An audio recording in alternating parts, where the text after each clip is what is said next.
Are you familiar with FBI Special Agents Kyle Seraphin? I'm familiar with the name. Is that yes? I'm familiar with the name. Familiar with the name. Familiar with the name. Let's bring in Kyle Seraphin. He's the FBI whistleblower who helped expose government censorship of our First Amendment rights. Now, we only have this memo because a recently suspended FBI agent called Kyle Seraphin brought it to the public. And we're grateful that he did. Kyle, thank you so much for joining us tonight. He's the host of something that strangely is called the Kyle Seraphin Show.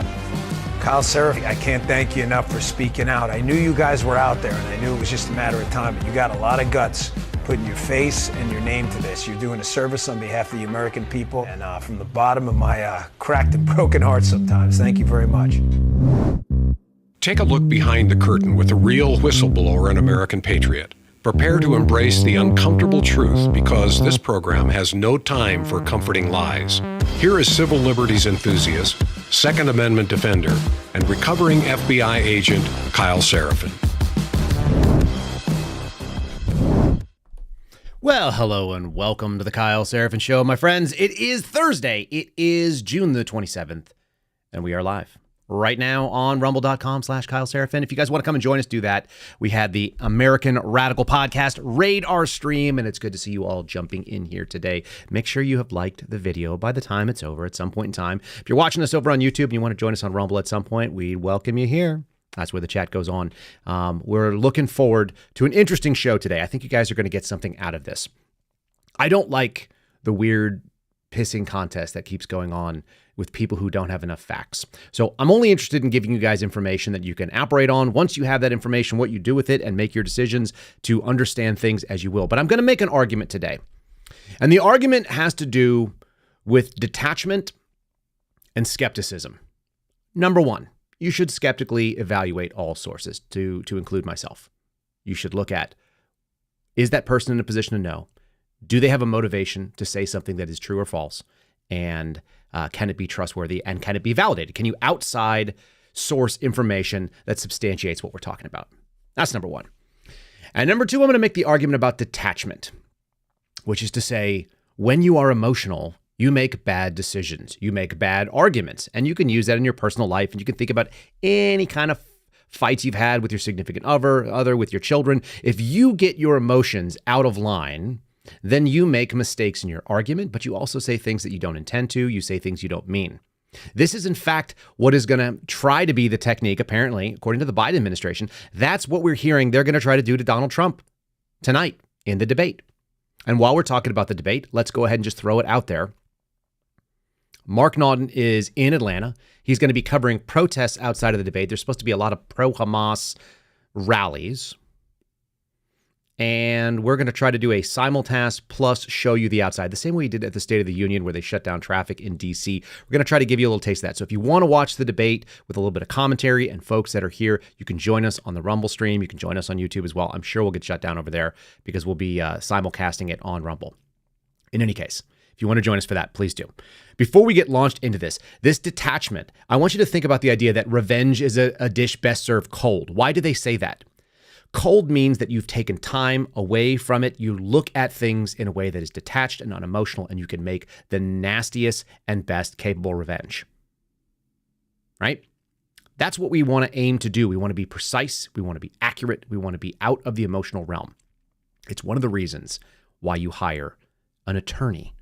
Even if you are an attorney, you hire an attorney when something goes wrong in the legal sphere. And this is going to be the crux of the argument. And then we're going to get into the details of it later on, okay? You want to hire an attorney because that attorney has nothing to do with the outcome of the case. It doesn't bother them. It might affect their reputation minimally, but what it's not going to do is affect their freedom or their pocketbook in a way that is a big deal.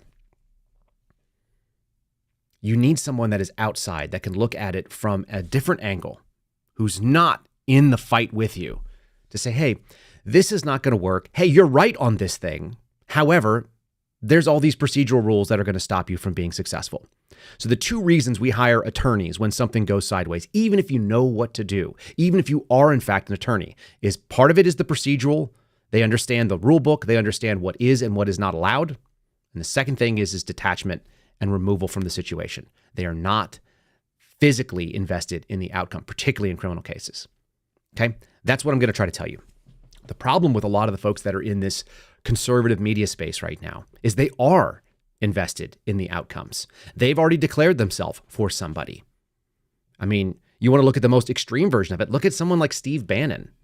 Steve Bannon, who we're going to talk about a little bit later on. Steve Bannon is so invested in it that he's going to go to prison. He's going to go do prison time in Connecticut on Monday. Okay? When you have that kind of skin in the game, you are very much going to get emotional.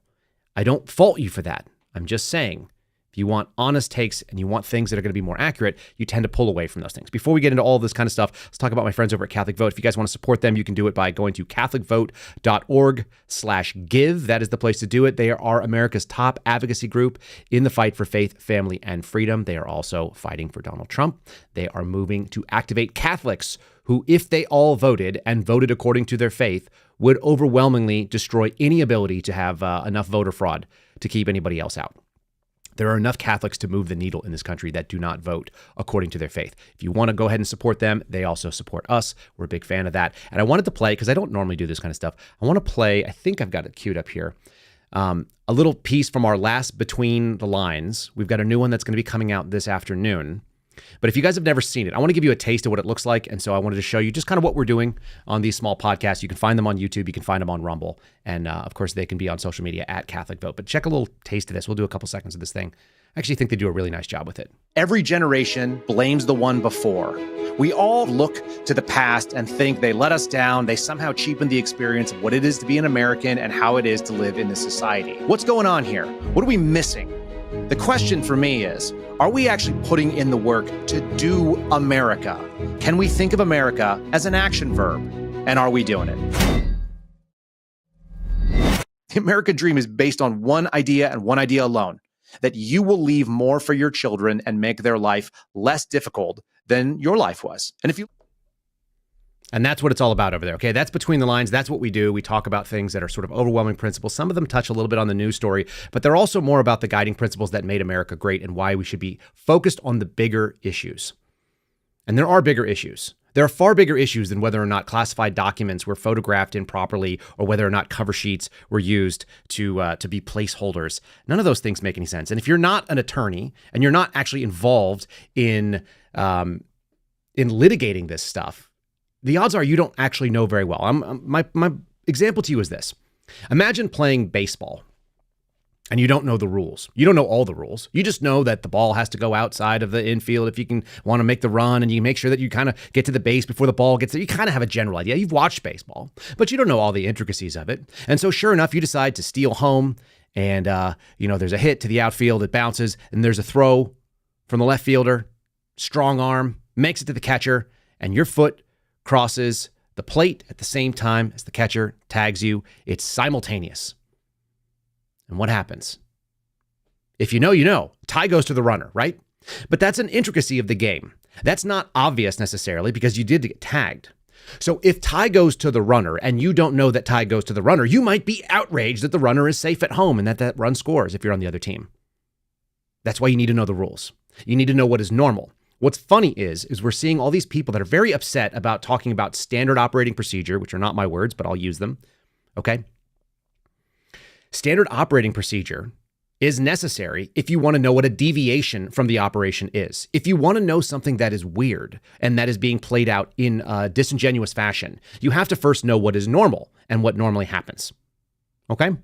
That's what we're going to talk about today. I want to give you a lesson on what classified documents actually look like. That's the title of today's episode. We're going to go through markings, banner lines, and portion marks, and so on. I'm going to show you examples so you have an idea what you're talking about. Before we do that, I want to get into my favorite topic, which is about guns. So we're going to work our way to classified documents.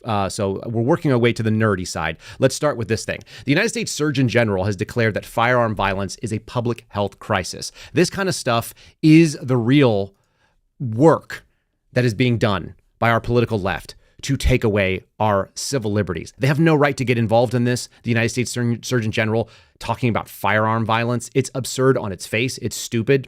It's illogical. But this is what they are trying to do. They are end around. And again, anytime someone wants to use the medical industry, which we've already seen them do since the COVID stuff of 2020, they figured out that they can declare crises and that they can declare medical emergencies and they can end around the actual protections that are supposed to exist. You can see this coming right now, folks. When our Surgeon General is trying to address gun violence as a public health crisis, they are trying to adopt authorities that do not exist because they cannot regulate firearm ownership. They cannot do these sort of things. The Supreme Court is pretty clear. They're more than happy to do them illegally. And that's what I mean when I say it. They will do these things that they know they are unconstitutional, that they are against the law, but they will move the ball forward. They will normalize it for a period of time. They will make it stick in certain minds. This is a technique that is used all the time. And then when it gets walked back because the Supreme Court says, listen, you can't play in that arena. Like, you don't have the right to touch it. The Second Amendment is a leash on government authority. It is not a license for the American people. I always think it's funny when people say the Second Amendment is my permit. No, your belief that there is a God and that you have God-given rights, those are your permits. The Second Amendment is the restriction that exists on the government. But this is just another example of trying to create. Yeah, you guys are on it in the chat here. Climate change and racism, all these different public health crises are trying to adopt authorities that don't exist for that specific thing, whether it be free speech, freedom of assembly, so on and so forth. They are trying to push these things into a realm where they do have the ability to do so. And you guys are also accurately calling out negative rights. Exactly. The government doesn't have the right to get in here. All right. Gun deaths are not that big a deal when it comes to the national spectrum. And I want to show you why I think this is ridiculous. When the Surgeon General is trying to put firearm violence, which they broadly define, by the way, as both suicides and homicides, this is why that's stupid. This was coming from Healthline. So I just pulled it from a website. These numbers fluctuate a little bit each year, but they generally speaking are going to be correct. It's also funny that COVID-19 is on here. This was done in 2023. These are the studies. They change a little bit every year. COVID-19 is not normally in the top 10 causes of death, but I wanted to show you what the top 10 causes of death, just a couple little snippets. Number one was heart disease, nearly 700,000. You know what I don't see on here? Because it's probably listed in some other way or broken out? Medical malfeasance, medical malpractice, which is somewhere between 200,000 and 500,000 a year. People die from mistakes made on operating tables and false, bad medication, things like that.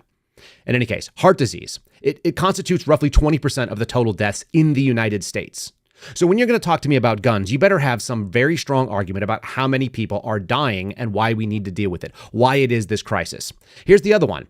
Cancer, 17%, 605,000 deaths. It goes now to COVID, which, this is just like a respiratory illness, but that's 415,000. They actually break out respiratory illnesses as number 6, maybe something like that. I deleted it, but end of the day, it's irrelevant. They claim that COVID killed 12% of the people that died in 2022. We don't necessarily believe that.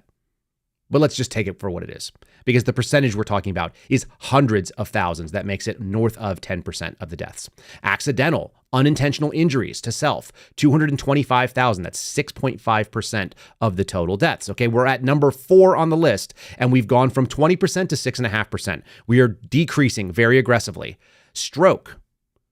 And if you guys are familiar with the way emergency medicine work, I used to do this little thing where when I was in the Tucson Fire Department working as a paramedic intern, you have all these abilities to do stuff that people could never normally do. I created a thing called EMS Bingo. And EMS Bingo was like, what might be the weird calls that we go on? And Bingo always has the middle, it's a free space. And the free space is what I would say is a guarantee on every single EMS shift for emergency medicine. If you're going to go out on calls, there will always be one call during a shift that has to do with what I would call the toxic or the deadly triad. And that's going to be hypertension, diabetes, right?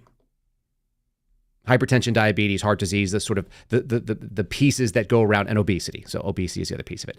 Heart disease, stroke, and diabetes constitute number 1, number 5, and number 8 on this list of top 10s. By the time we get down to number 8, which is diabetes in this case, and stroke is hypertension. So if you have too much blood pressure, you burst a vessel, that's your stroke, 4.7% of total deaths. Diabetes goes down to 3%, 103,000 deaths. When you get to the 9 and the 10 spot, which I didn't include on here, they are under 2%. There's like 1.2% and 1.6%. So we have now gone from 20% to less than 1%, and then you're off the list. The last thing is I wanted to show you worldwide. This is exactly the same sort of mirrored pieces. You see that the number 1 causes in order for worldwide deaths, according to this little list, and these are pretty common every year. Heart disease, stroke, lower respiratory infections, COPD, very similar, lung cancer, specific type of cancer, diabetes, Alzheimer's and dementia, that's good, diarrhea, which is usually dehydration based. Tuberculosis is number 9 on this list, and road injuries, which is a much bigger problem in places that don't have rules. You don't see on there as firearms related deaths because they result in something like homicides or like anywhere between 10 and 15,000. That's not very many. And when we talk about suicides as well, you get like another 30, 35,000. So less than 50,000 deaths. It's somewhere between 40 and 50, and it bounces around year to year depending on how much violence is going on and how many people commit suicide. But you can't tell me that the suicides are related to the homicides, because once you've decided that you're going to kill yourself and someone walks into that dark tunnel, whether it be a gun or poison or jumping off a bridge or any other type of technique, those things are going to be able to happen. We can't stop these things. So it's just absurd to try to loop this into the public health crises, but it is the end around, as I said, to try to subvert constitutional liberties. And it's going to make us go through all the work of lawfare. That's why I think you should support groups like GOA and FPC, Gun Owners of America, Firearms Policy Coalition. They're keeping money and they are fighting these cases. You think somebody's going to file that suit. It will be those people.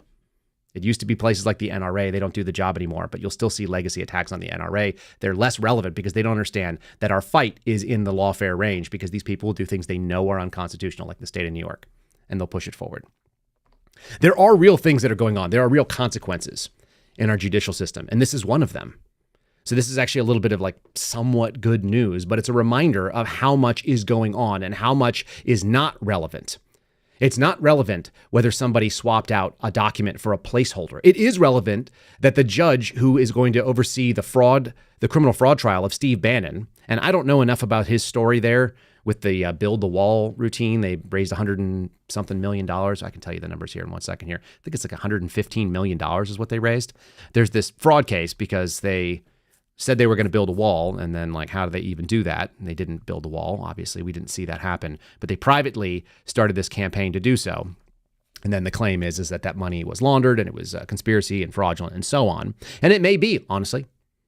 I don't know enough to see. That's the whole point why we have these trials. It doesn't seem like a reasonable thing to try to build a wall privately if you don't actually have the authority to do so, unless you had all the sign-on for all the landowners that abut on these private properties. And then, so did they build them? That should be easily proved if they actually spent the money on this. Anyhow, the upside is that the same judge who was overseeing Trump's case, this guy, Juan Merchan, has removed himself. He says his docket is too busy, so he's going to hand it off to another judge. That's actually good. What's crazy is that the same judge was going to oversee Trump and Bannon. That was not the case. And as I said, Bannon is set to report to prison in Danbury, Connecticut on the 1st of July, so on Monday. That should really bother you. What are, these problems have been out there for a long time, including the things that Donald Trump has going on. By the way, the solution to all of the federal cases that are in front of Donald Trump is winning the election.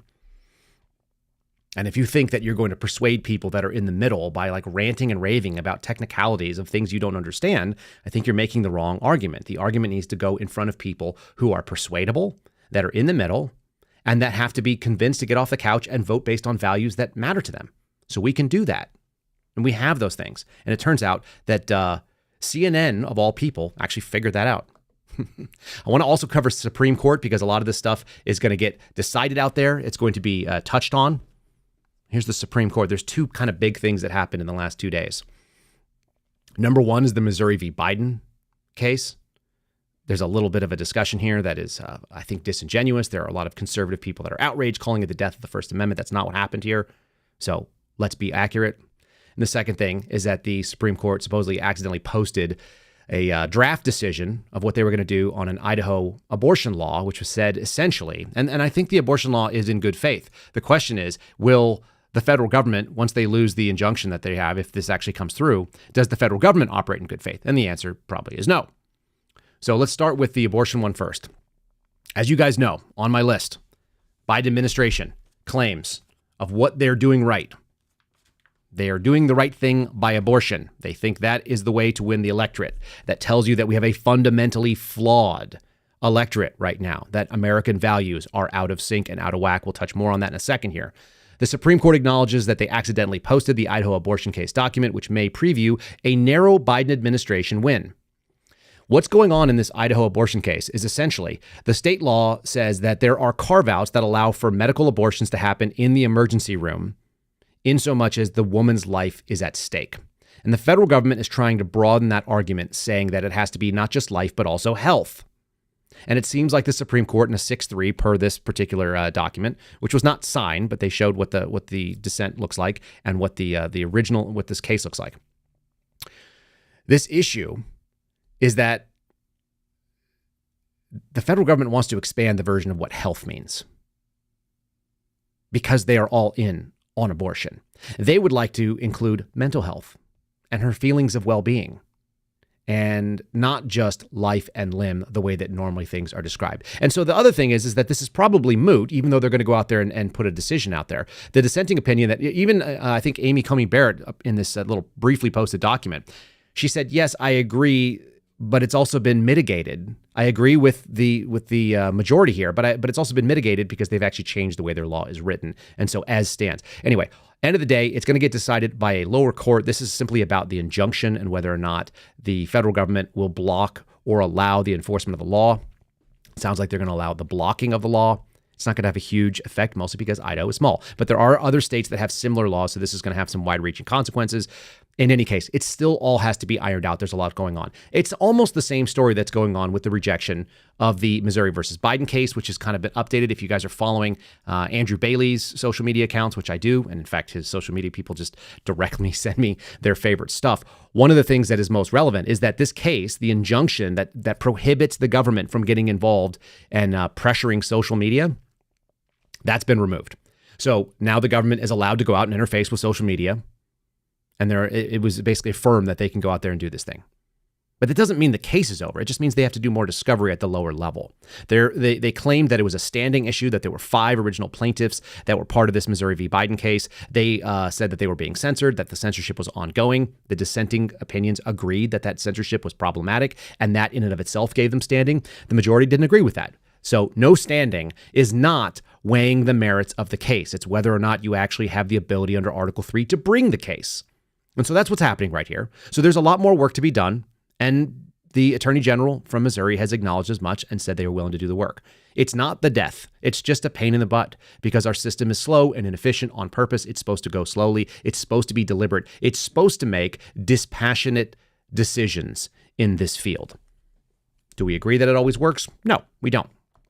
But we're allowed to disagree in a system where we have the same values. Since we don't have those values, that's where a lot of our conflict comes in. And I want to touch on some of these values and how weird they are in this country right now. I think that's the bigger issue, is that culturally, and I was having this debate with Mike Howell last night from the Heritage Foundation, that the weirdest thing in America is like, when did it die? And we can point to the technicalities like I did the other day in 1913, 1934. We can go to 1946 and talk about the APA. We can talk about 1984 and the Chevron deference. We can talk about all the mechanics of it.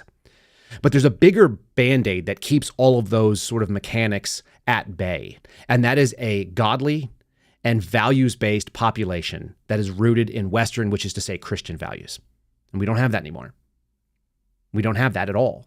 And when you lose that, everything else is up for grabs. And no matter how good your system is, it can be subverted because you can use the word health in good faith. And they can say, well, the woman is, conflicted mentally, and that's why she has to kill off her baby in an emergency room.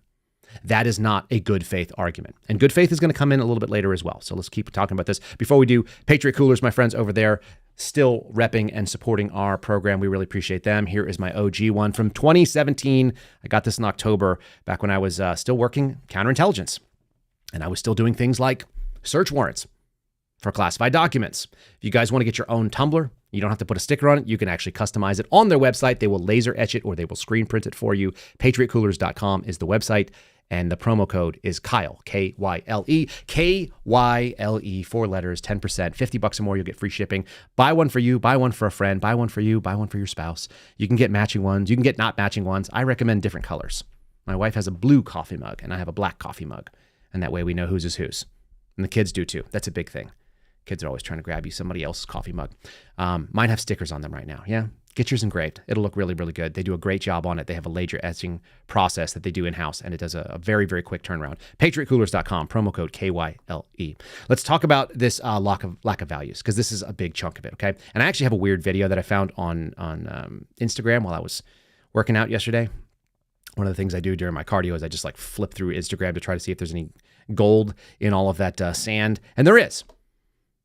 This is one of the things that is at play right now. A church, this is a New York church, redefines acceptance for LGBTQ plus people. A Catholic lesbian group meets monthly to pray and share their faith. Now, I listened to the video. This is all coming from ABC. I listened to this video, and what I heard was exactly the opposite of what religion is supposed to do, and therefore, there is nothing good about this to me. Acceptance of people and allowing them to have their sin and still love them, but not the sin that they do, but the sinner themselves. That's fine. That's a very Christian principle, is it not? What's going on and what these women that you see, and they're old, 60-something, 7-something-year-old lesbian couples, the discussion that's going on there is that they said they went to a mass on a Sunday that was during Pride Month. And the priest on the altar during his sermon said, we want to pray for all of the souls of the sinners that are out and protesting and celebrating in the streets, that God may turn their hearts. And that is a very Christian thing to say, because you do want that. And this woman said, that was the last time I went back into a church. I will not go back into a church. Why? Because what the priest said was that what I was doing was wrong. And I'm not looking to follow the way, which is what the early Christians called, which was the pathway that Christ laid out. I'm not interested in following the way. I'm interested in being affirmed that what I'm doing is also good and that God loves me no matter what. But that's not how Christianity works. That's not how any religion works. Either you follow the tenets of the religion or you don't, which is why Joe Biden is not Catholic. Based on his actions, based on his words, based on his voting record. Joe Biden can't claim these things. This is the problem that Catholics see. And this is why Catholic Vote and I have such a good relationship when it comes to this kind of stuff. We can all be wrong. But the goal and the reason why very traditional and rigid churches right now, if you look at the places where the faith traditions are strongest, they are the most austere in their beliefs. They are the most rigid in their interpretation. I'm going to give you the alternative of it. This, I think, actually is the problem of America today. It actually lays it out it does it better than anything I could say to you. It shows you how far afield we are from what was intended, the good and moral people that were supposed to inherit this Constitution and interpret it in that good faith. Instead, here's just a little taste of the insanity. And it is insane. It's wild. It's crazy. It's kind of weird to listen to. It's kind of funny because they got the music in the background. Listen to the words, and let me describe this for the audio listeners before I turn this on. What is about to happen is it's at a Methodist conference. People are getting up and introducing themselves, and they look exactly like you think they do. There are fat men with neck beards. There are women who have different colored hairs that are overweight and very unattractive. There are old people that have no business kind of doing this kind of routine. They're way too old for it. They grew up when things were sensible, but they're still playing. This is 100% bowing down to woke, leftist, secular culture, and there's nothing religious about it. But I want you to have that vision. Like I said, everyone here looks disgusting and weird, and the best are the ones that actually don't even know what their gender is when they introduce themselves. But just hear them in their own words. Becca Gorell, Clergy, New England Annual Conference, She, Her, Hers, Queer White Adult. I'm very sorry to do this. Deacon, Greater New Jersey, Adult White Male. Thank you, Bishop. Good morning, friends. Cisgendered white lay male delegate from the Great Plains Conference. Go ahead. Clergy delegate from Minnesota, white, female, gay, adult, with pronouns she and her. White, male, straight, adult. Clergy, black woman. White, adult, female. African American, clergy woman, pronouns she, her. White, non-binary person. My pronouns are they, them. She, her. I am a Latinx, lay, young adult. Cisgender male. Non-binary, white. I'm 34. I'm very confused on if I'm an adult or young adult. and a person living with disability. I think I agree with her. So if you will pull out. My pronouns are they, them. I think I forgot to state that when I introduced myself. I apologize. Okay. Yeah, okay. That look of like, I don't even know how to use plural pronouns on a singular person. This is not Christianity, folks. There's nothing Christian about that. That was leftist secularism, and it's really weird, and it is a big reason. I think Mike Howell actually convinced me last night that bigger than the structural changes that we've made to our republic, that is what is destroying America in a big, big way. Now, when you have people that are like that, representing themselves to be Catholic in the case of Joe Biden, then we end up with this debate that's coming up tonight, and I'm going to touch on it real quickly. CNN nailed it. CNN, by the way, just argued for Donald Trump. You guys are going to have a hard time believing this, but that's what this article says. It's the economy, stupid. Like, what's funnier than that? I'm going to show you the arguments being made. It says, it's the economy, stupid. Here's what you need to know about it for the presidential debate. And this is by no means a cumulative and exhaustive list. They go up in front and say, look, these are not all the things about the economy, but these are the things we think are important. And then they made the following arguments. I'm going to show you what they are. These are the actual only arguments being made in this piece. Hilarious. If Donald Trump sticks to this, how do you even come back from that while you're making arguments on behalf of whatever the hell Joe Biden wants to argue ineffectually that he'll do? Unemployment, it's low, but it has warning signs ahead. The nation's unemployment growth stayed below 4% for 27 months. It's the longest streak and a match for a period only in the 1960s. That streak ended last month when unemployment rose to 4% from 3.9%. So unemployment has slightly gone up. And that's because we have probably reached all of the people who lost COVID-related jobs, and those people have been able to find themselves in some sort of a footing, minus a couple. So now it's only going to get worse. So that's a warning sign. Okay, that's kind of like a mixed bag. That could go either way, right? Inflation. It's elevated but cooling. This is my favorite one because anyone who knows what things cost will understand. Inflation slowed more than expected. Oh, that's good. Falling to 3.3% from 3.4% the month prior. By comparison, this time last year, it was 4%, and 2 years ago, it was 9%. And you think, oh, well, that seems like a good indicator, except why is everything so expensive? And then they have to address that. While discounts are starting to appear at big box retailers, Target, Walmart, fast food, blah, blah, blah. That's because when inflation cools off, it simply means that the pace of the price increases is slowing. Americans don't know things. You do. You're an intelligent audience. You know that the pace, that the inflation of 3.4 to 3.3 means that it was gaining at a rate of 3.3, and they've basically slowed down the gas pedal on prices increasing, but they haven't hit the brakes. It's not like these are negative, where inflation is below 0% and actually in a negative. No, it's still increasing. So it does say that it doesn't mean that actual prices for goods we pay and services are lower than they were a year ago. Of course, they're higher. They're higher by a smaller and smaller rate. Isn't that hard to agree? So basically the entire term that Joe Biden has been in office, we're dealing with prices increasing, which is a weakening dollar. And if you want to claim credit for the economy, and he calls it Bidenomics, it's a failure. Objectively. And the last one, which should be the biggest problem for most people, young people who think, hey, I'd like to be able to buy a house one day. Home prices are still at record highs. They've been climbing for 11 straight months as housing shortages persist. That's partly because many homeowners who are locked into ultra low mortgages, those of you who got like the 2 and 2.5%, 2.25% type stuff, which we had to sell, but that's what I had when I was working for the FBI. That was a pretty good time. They don't want to waste that really good interest rate and those low payments and being able to have more price or more home for the price. So they won't move into a much higher mortgage rate. So people are forgoing moves. So you're not seeing people give up those houses. In short, prices are up. Job growth is static and possibly declining. Housing is unaffordable. Those aren't really great indicators. If that's what you're going to run on, let him run on it. And then in addition, let him run on the things that are sitting over here on my paper. Let him run on the abortion for all and that everybody should trans their kids. Let him run on the fact that everybody is a racist and white supremacy. And that's why you need to give all the authority to the government and that the border should be open for anybody to come in as they erode and make things worse. You know what really puts a lot of pressure on jobs? bringing people in that have no right to be in this country illegally and then having them work for cash under the table or steal your social security number, which is another big piece of it, the identity theft problem.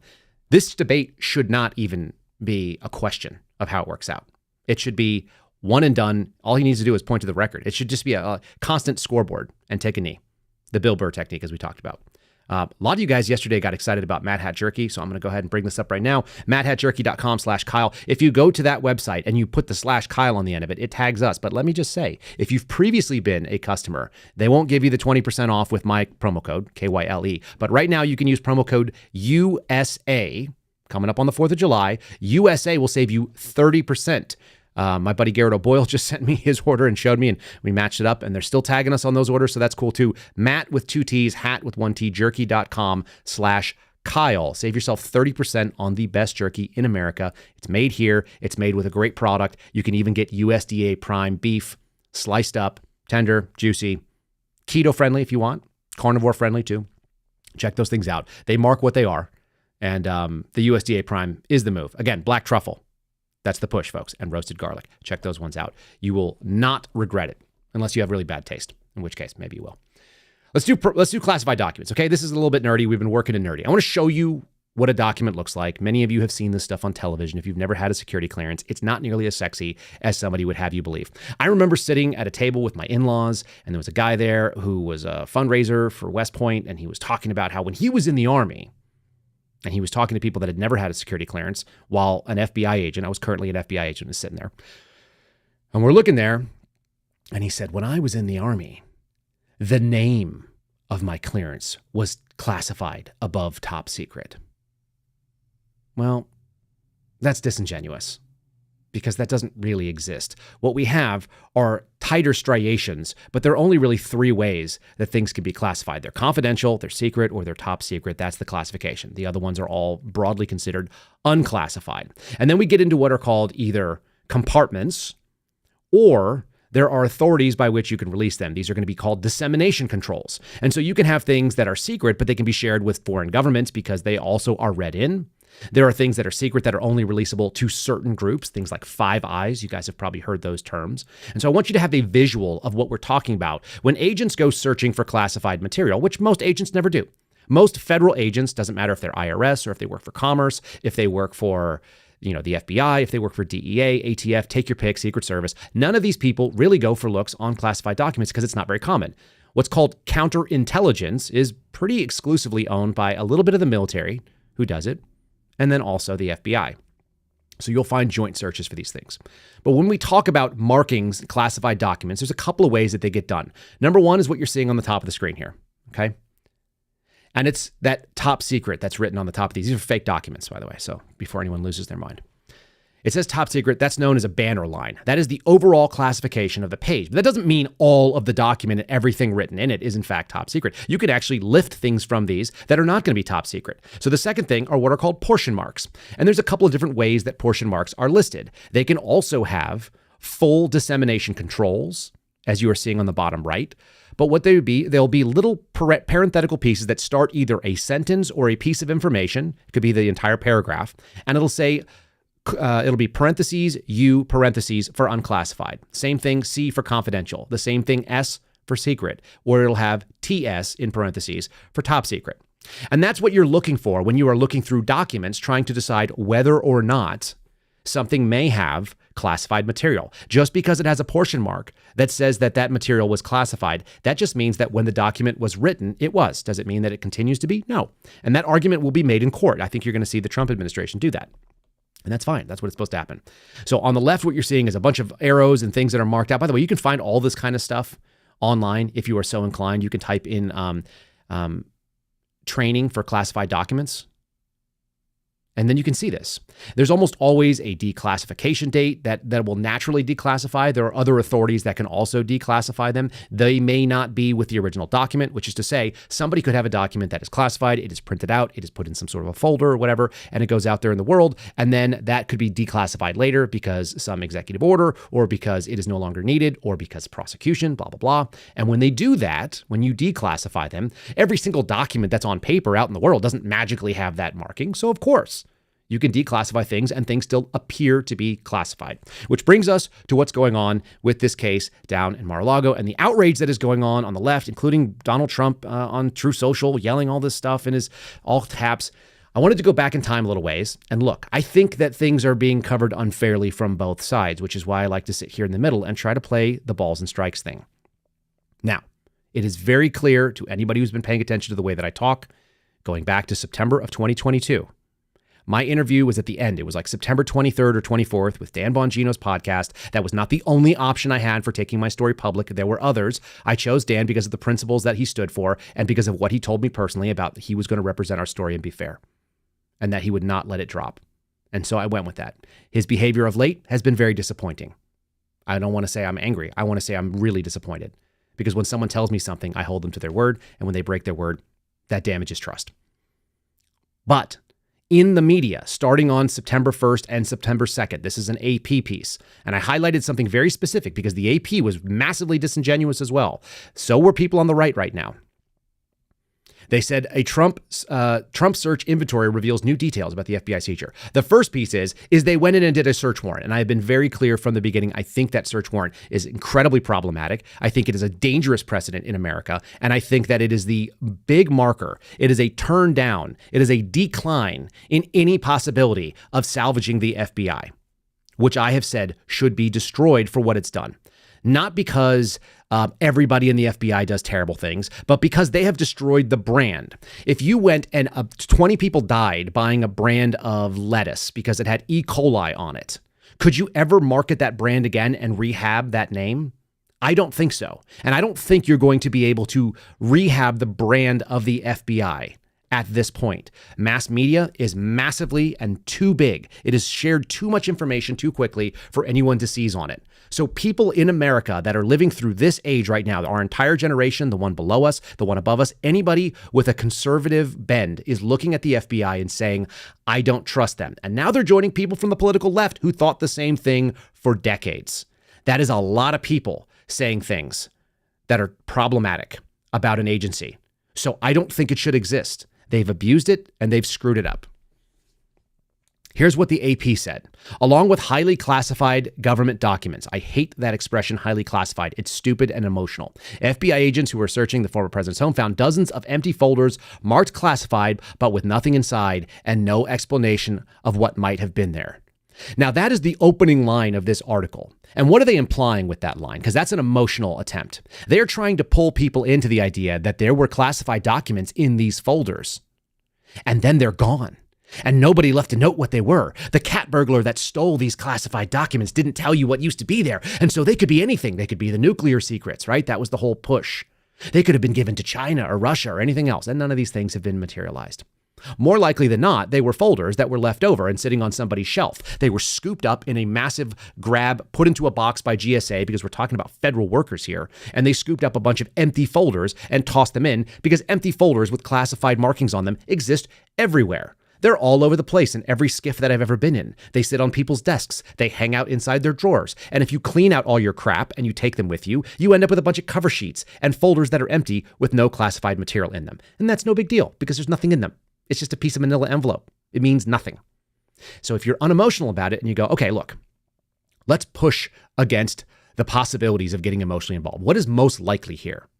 Having worked in federal offices, and any of you who have ever worked in any government offices know, we're talking about employees that are trying to get through. I worked with a guy, his name was Dan Blazier, and it should have been Blasier because of the way it was spelled. And he told me it was Blazier because he was lazy and he thought mediocrity was something to aspire to. He was the perfect government employee. He actually worked in private industry, but he did government type work. He was a kind of a money stop that tossed money back and forth between projects that were basically funded by the federal government or the local government to give people access to high-speed internet. It was with a network engineering company. And his goal was just to get through the end of the day and not be hassled. He came up in the ranks. He used to be a telephone operator, and then he somehow got this job in network engineering. He didn't understand anything about network engineering. What he knew was if he forecasted $1 million for a project and I was able to get the job done for $600,000, he would always tell me that he would forecast far more than I needed so that when it came back and I looked like I was great because I did it under budget, and he was able to put $400,000 back into a budget for somebody else, and everybody got excited about it. So their job was mediocre. mediocrity. And he actually told me he wanted to start a website called mediocre.com that would have very little things on it.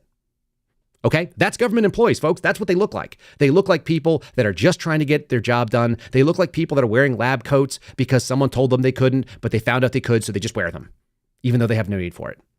They grab all the folders and all the files, they shove them in a box, the box gets put and wrapped up in a pallet, and that goes down to Mar-a-Lago, and it sits down there, and there's nothing in it. And so there's nothing nefarious.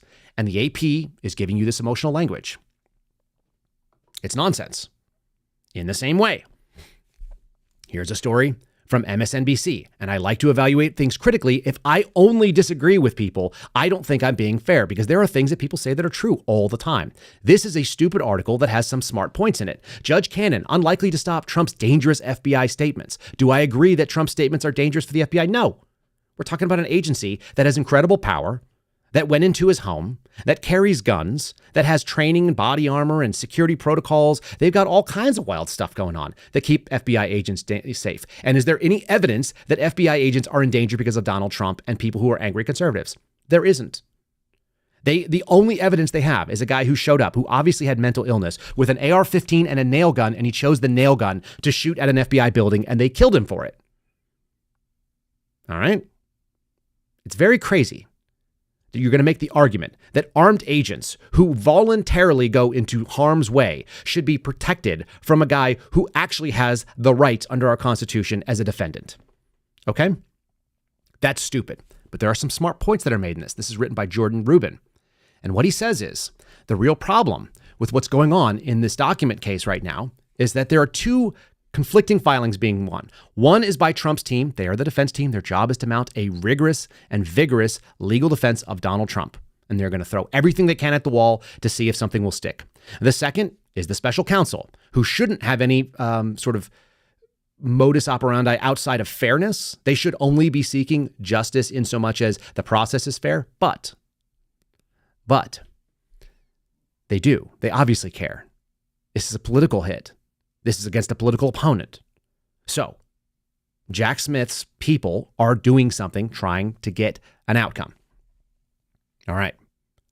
What's interesting is the claim that Trump's legal team made is that the government has destroyed evidence. More specifically, they're actually talking about how they have moved the needle and made it impossible for them to argue the defensive tactic that they want to use. And that defensive tactic has to do with saying that the documents, if they were in order, then they could argue that they were never looked at because they were picked up and they were packed chronologically. And the fact that they were in order, if we could show them that, would indicate that, in fact, no one had looked through them. There's two major problems with that. Number one, which is pointed out in Smith's opposition filing, they don't offer a single court case. No case law substantiates that this is a reasonable defense, that there is no case anywhere from the state, the country, the county, or the federal level that indicates that the order of documents is, in fact, an argument you can use. And the second thing, and this just comes from personal experience, folks, anyone who's ever been on a search warrant, and maybe this is the biggest problem, if your information is coming from highly agitated and emotional food bloggers, then you don't know how search warrants work. They're basically organized chaos at best. And I use the word organized sort of like loosely. Search warrants are insane, especially at the local level. The FBI actually does a pretty good job of doing them. I don't like the agency. Don't make me defend them. But when it comes to doing things procedurally, they're actually far more respectful of property, and they do things in a much nicer way. I've watched, and I'm very uncomfortable with going in with local police officers who are on a task force destroying drug dealers' places. They'll take an entire dresser and throw everything on the ground. They'll flip it, and every single drawer gets dumped out there, and they go through the pile. Part of that looks like punishment. It looks like process equals punishment. The FBI is actually pretty good. They'll go through the drawers individually. Okay. In contrast, these are two bad outcomes.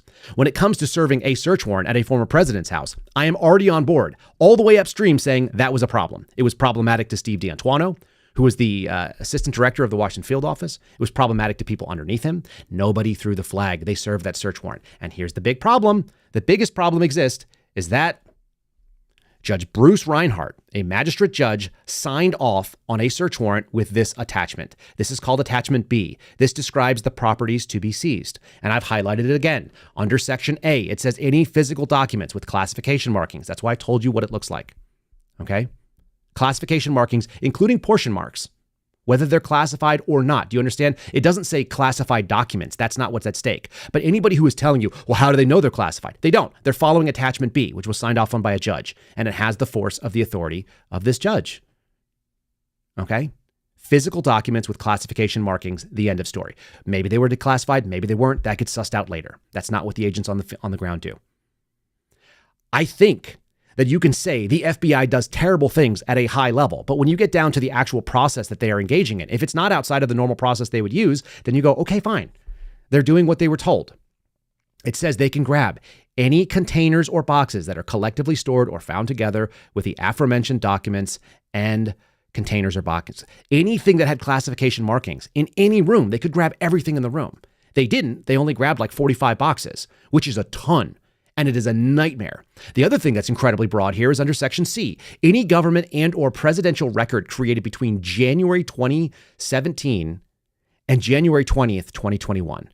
They could grab every single paper that was created over a 4-year period. It's massively broad. It's way too broad to have this. So these are the ways you attack them. The problem is, as Bill Shipley has pointed out, and why I recommended you guys go over and deal with, if you deal with what he wrote 2 weeks ago on Substack, you'll realize that there are two reasons you can throw out a search warrant. Number one is the constitutionality of it under the Fourth Amendment. Okay? The Fourth Amendment tells you what you can and cannot do. But if you operate in what's called good faith, if you are serving it under the belief that it is accurate and you are not doing so maliciously or prejudicially, then they will oftentimes still even allow a search warrant that is wrong. That is unconstitutional. An unconstitutional search warrant can still result in evidence that is not poisoned. So this is what Trump's legal team is working against. And I don't think this argument holds any weight when it comes to the order of documents. It doesn't make any sense because anyone who's ever searched for documents, I was talking to the other guy, Steve Friend will tell you tomorrow as well. When you go looking for these things, the easiest example is when you do a search warrant for, let's say, electronic information. The electronic information shows up like an absolute shit show. Bank records, completely out of order. Text messages for thousands and thousands of pages, all over the place. You'll get hundreds and hundreds of pages of documents. And they don't come in any order. The order of the documents is irrelevant. The content of the documents is relevant, and you didn't see anything saying that they had to be in a specific order. I've read the search warrant. There's nothing in protocol that says, like when people go through a desk, imagine your desk drawer just for a second. Imagine if I told you I'm going to go through your desk drawer and I'm going to try and find all bank records in there, anything with financial transactions. Do you think they're going to be in some order? It doesn't make any sense. You just grab the things that have bank records on it. You're like, okay, boom, boom, boom, boom, boom. You put them all on top of each other. And at the end of the day, you take them out as long as you documented they were found in that drawer. This is what the drawer looks like. Here's how the stack of papers came out. And then the funniest thing is that when you put them all in a box, you almost always want to know what was in the box before you go in. Some of these evidence boxes will actually have a photograph on top so people know these are the items that are in this box. If something is missing, it's a problem. So it's written in a receipt, but it's also taken in photographic form. There's no limit to the number of pictures you can take. There are absolutely no limits on how many times you can take pictures on a search warrant. If you guys ever saw how many pictures there were of front doors in dark areas, because you start the search very early in the morning, that have blurry numbers, and so they take it over and over because people don't know how to use the damn camera, because they're not photographers. They're law enforcement officers. Doesn't matter if it's cops or if it's FBI agents or DEA, anybody else. You take a picture of the front door, it's blurry, you take another one. You might have 8 different pictures of the same stupid thing. There's no limit. It doesn't cost any money. So they just do tons of pictures. And one of the pictures might look like what you guys have seen, the so-called classified documents splayed out on the floor. Was it staged? Of course it was staged. But here's the real problem. And Bill Shipley nails this down. Again, it's really weird. The post that happened yesterday was Julie Kelly calling us former feds. Apparently she's gotten off the fact that we're current feds again. So now she's back to former feds. And she said, this is the big issue. This is not a big issue. This is just what they did. This is coming from Jay Bratt's filing with DOJ. This is her evidence that the FBI tampered with evidence. This is not evidence of anything. It says they replaced the documents. If they found anything with classified markings, they removed the documents, segregated it, and replaced it with a placeholder sheet. So what? You have to secure classified documents, folks. You got to move them. Even the picture that you see on the screen, everyone takes a classified document, you put a cover sheet on it, you put it inside of a locked case. That's how it has to move. The investigative team used classified cover sheets for that purpose until the FBI ran out because there were so many classified documents. I think they should say allegedly classified documents, but whatever. At which point, the team began using blank sheets with handwritten note to indicate the classification level of the documents seized. Of course, you have to store the classified stuff differently than you do the other documents. This is nonsensical. This is a no-brainer. This is a nothing. It continues to be nothing. Why people are excited? No idea. Bill Shipley said this morning. Makes me laugh. Actually, he said it last night. He said, let me get this right, because you're seeing it on the screen over on the far side. The FBI agents conducting the search of MAL were determined to create an image that would mischaracterize the manner in which the documents were being kept so that they staged the photographs of the documents in such a way they would generate maximum outrage when they leaked it to the media. We believe that, right? Like that's the narrative being pushed out there. And it's just a matter of coincidence that the method they chose to stage those photographs were in a way that pretty much reflects the way they stage all such collected items of evidence or documents when they're found in one location. How lucky were they that it just happened to work out this way? This is why it's so tiring for us, folks. We're focusing on the wrong stupid stuff. Focus on the economy, stupid. That's a good one. Focus on abortion and how stupid it is that these people are making these arguments. Focus on anything. Open borders, the people that are being killed. These are all great reasons. But you're not going to get justice in D.C., and you're certainly not going to get it over some minutia like they screwed up a search. Like this is not actually even a screw up. There's more of this you guys can go find. If you guys want to follow Bill Shipley, you should. I've recently had to reach out to Bill Shipley because unlike the people that you're hearing, I have skin in this game, okay? The DOJ is coming after the Seraphin family. I haven't talked about the evidence and we're not going to get into it yet. But let's just say that. Let me talk about the bigger problem I see. And we're going to talk about it more tomorrow with Steve. I didn't mean to save this to the end, but the issue of the cameras is something that keeps popping up. The FBI asked to have the cameras turned off. They actually had to turn them back on again because the folks inside Mar-a-Lago actually wanted them back on and they turned them on. There's a bigger issue here, okay? The biggest and the scariest issue is there is a culture inside, not all federal law enforcement, but specifically in the FBI, that fears the population and fears an armed population. It ties back into what the Surgeon General is doing.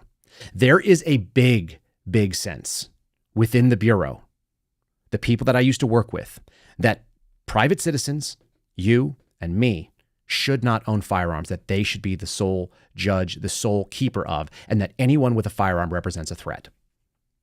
I got in trouble for playing in scenarios at Quantico, at the Hogan's Alley, where they teach you how to operate with the public, because I walked up and some woman had a shotgun in one of the scenes and it was up on the wall and it didn't scare me. And so I just talked to her like a normal person because I'm from Texas, America, and people own guns. And sometimes they're on the wall and sometimes they're by the back door. That doesn't seem like a problem. They wanted agents that were in training to flip out and lose their shit and to be fearful of a shotgun on the door. They wanted you to react in a negative way so they could teach you, yes, but there's a Second Amendment right. They have it. No. There's a human right to own a firearm. The Second Amendment keeps the government out of it. They don't want those cameras, not because they're trying to plant nefarious thing. Again, let's do Occam's razor here. Let's cut down to the most likely thing.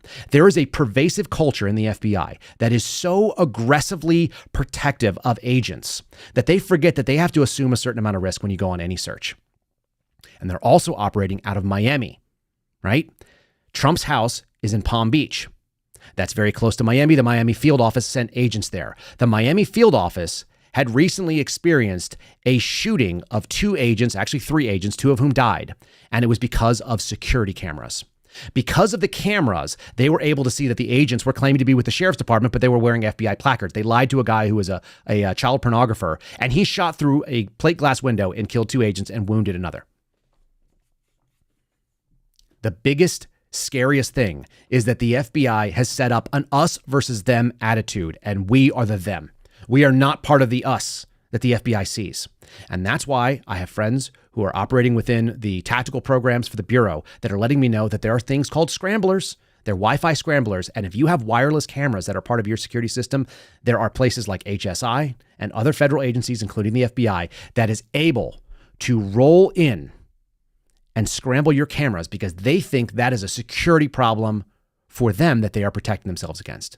Not so they can plant evidence, not so they can shoot you with impunity, but because they don't think that you have a right to record what's going on in your own home while the federal government comes in and breaches that safety, that they are going to control it, that they're going to shut down your cameras. So if you want to hedge against this, you need to have wired security cameras. They need to be backed up and uploaded off-site because they will take your hard drives. None of this stuff is okay. This assumes criminality where it doesn't exist. This is why I have such a massive problem going on with what's in the justice system. All of these prejudicial photos, they assume a guilt that doesn't exist. In our system, we are supposed to believe that somebody is innocent until proven guilty. You have the burden of proof as the government, and the government is not playing that game. They think that they have a right to do whatever it is they want. They're going to come in wearing or carrying very expensive government type Wi-Fi scramblers to stop your cameras. They're going to tell you that they're going to turn off the cameras at Mar-a-Lago. It's not to plant evidence. That doesn't mean it doesn't happen. I don't know. I have no evidence. There's no experience that I've ever had where that's happened. I don't think we should trust them, but I also have never seen that. They're there because they don't trust human beings that live in this country. They are not there to serve citizens. They are serving something else. And as Rob Green said it on our program a little while ago, they have chosen institution over constitution with the stupid and terrible foresight, not realizing that one day they also will be citizens and they will also have to hope that the Constitution applies to them. It was always clear to me that I was never going to be an FBI agent for my whole life because I hadn't been an FBI agent for most of my life. I started when I was 35. I stopped when I was in my 40s, like 41.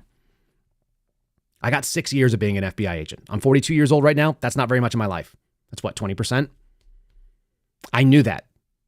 A lot of people come in their early 20s. They get them early. They get them indoctrinated. They think it's the only job in the world because it's the only job they've ever had. And they're told over and over again, this is the greatest job in the world. And when you tell someone that and they believe it because they've never had any other job, and so how would they have anything to compare to? They will do anything to protect that agency, including things that are illegal, immoral, or unethical. Those are the first things that I said when I went public. And I have lost friends over this. I have lost more friends than you. I have friends whose lives I have actually saved, whose weddings I have been in, that will not talk to me because of my take on this particular search warrant. It's very heavy for me to talk about this in a way that is fair. But if you don't know what is standard, then you have no way to know what is a deviation from it. And if you're only taking your takes from a legal team that has a job to throw all the spaghetti against the wall, hope that some needles stick, some noodles will stay on the wall, then you are not being honest, and neither are they. And I would encourage you guys to try to do better with that. I got something kind of fun. I got something fun here because I do think this shows us what happens. The problem with getting into an arena where you don't have a lot of experience, this is our palate cleanser for the day, so I'm setting this up for you, why I thought it was good today. The problem with jumping into an arena where you don't have enough experience, when you've never taken your skill set and put it in a real world test, is you do what FBI agents do. You have what I call the supreme confidence of the untested. And every one of you has probably seen this. Anyone who's ever been in a martial arts class knows exactly what I'm talking about. Anyone who's ever been to a law enforcement academy where they told you to take a pistol away from someone who points it at your head. This was one of the dumbest, the most ridiculous moments in my life. Standing with my friend who is still my friend, who thinks the FBI is ridiculous. We're standing and we are doing pistol disarm drills where he's holding a fake pistol to me and he's saying things and we're all pointing it back and forth at each other. And then you're supposed to like turn around and snap it and do the Jackie Chan shit. Can you do it? Yes. Will you probably get shot? Most likely, because that just doesn't work in real life. If you've ever been in a martial arts class where they teach you a technique and they're like, yeah, as long as you do this and the other guy does this and then you do this, then you're going to do this and you're going to win. That is a very structured and staged thing. That is someone who's never taken their problem into the real world. That's what today's palate cleanser are. It also shows us a little bit about the difference between men and women when it comes to getting in the physical world. And all of you guys who know what I'm talking about know what I'm talking about. This is not a hit against women. This is not where you're supposed to compete. Also, it's very funny just because the characters involved in this. Enjoy our palate cleanser for the day. Block with the right, distracting back fist, number one side kick, and spin crescent kick. There we go. Boom. Got him. Got him. Got you, didn't she, Rick? No, I was just doing what you told me to do. Well, that's fine. Everyone's entitled to their opinion. Think you can beat this combination? I think Marge and I know different, don't we, Marge? Yes, sir. Okay. Let's do this again. Marge, ready stance. Sir. Keep your eyes on Rick, and don't forget the distracting back fist. That's the key. Rick, you come with whatever you got. Full contact. No holds barred, okay? I'm going to warn you. I don't think you're going to like how this ends, hotshot. Face your partner. Sir. Kung Nate. Sparring stances. CJ.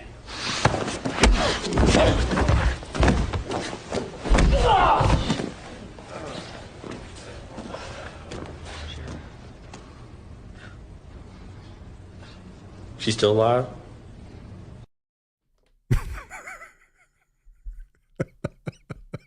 Okay, that's what happens when your practical experience runs into somebody who just has some sort of like, I read the book.